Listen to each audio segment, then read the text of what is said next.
সে তার বাবার কাছে মোবাইল চেয়েছিল, তার বাবা তাকে মোবাইল দিবে না, তাকে শ্বাসরোধ করে মারে এবং ওইখানে মাটি চাপা দিয়ে ফেব্রুয়ারি মাসের ২৬ তারিখে তার অর্ধগলিত লাশ পাওয়া যায় মাটি চাপা দেওয়া। ফেব্রুয়ারি মাসের ২৬ তারিখে জয়দেবপুর থানার অধীনে বনের মধ্যে একটা অর্ধগলিত লাশ পাওয়া যায়।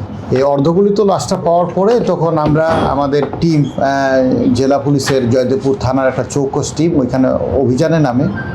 আমরা ২৭ তারিখে একটা মামলা রেকর্ড করি। পরিহিত বস্ত্র দেখে তার বাবা নুরুল ইসলাম শনাক্ত করে যে এটা আমার ছেলে আব্দুর রহিম। আব্দুর রহিম ১২-১৩ বছরের একটি ছেলে, সে মাদ্রাসায় পড়ে। সে ফেব্রুয়ারি মাসের ১ তারিখে নিখোঁজ হয়। নিখোঁজ হওয়ার পরে তার বাবা থানায় একটি জিডি করে। এই জিডিটা নিয়ে আমরা কাজ শুরু করি বিভিন্ন দিকে, তারপরে তার কোনো সন্ধান পাই না। পরবর্তীতে প্রায় ২৬ দিন পরে অর্থাৎ ফেব্রুয়ারি মাসের ২৬ তারিখে তার অর্ধগলিত লাশ পাওয়া যায় মাটি চাপা দেওয়া।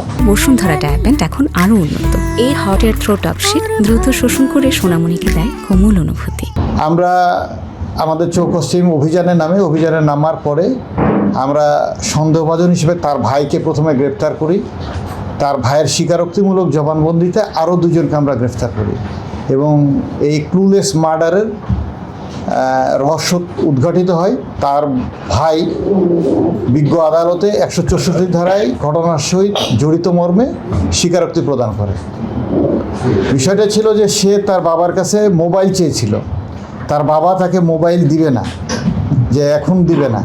এতে সে অভিমান করে এবং বাবার সাথে একটু রাগারাগি করে।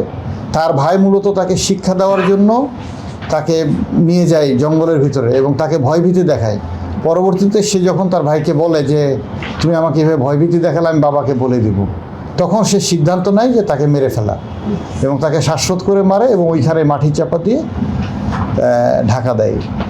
তার সাথে তার আরও দুজন সহযোগী ছিল, আশিক এবং সুমন। আমরা সেই দুজনকেও অ্যারেস্ট করেছি। টোটাল ৩ জনকে অ্যারেস্ট করে আমরা কোর্টে প্রেরণ করেছি।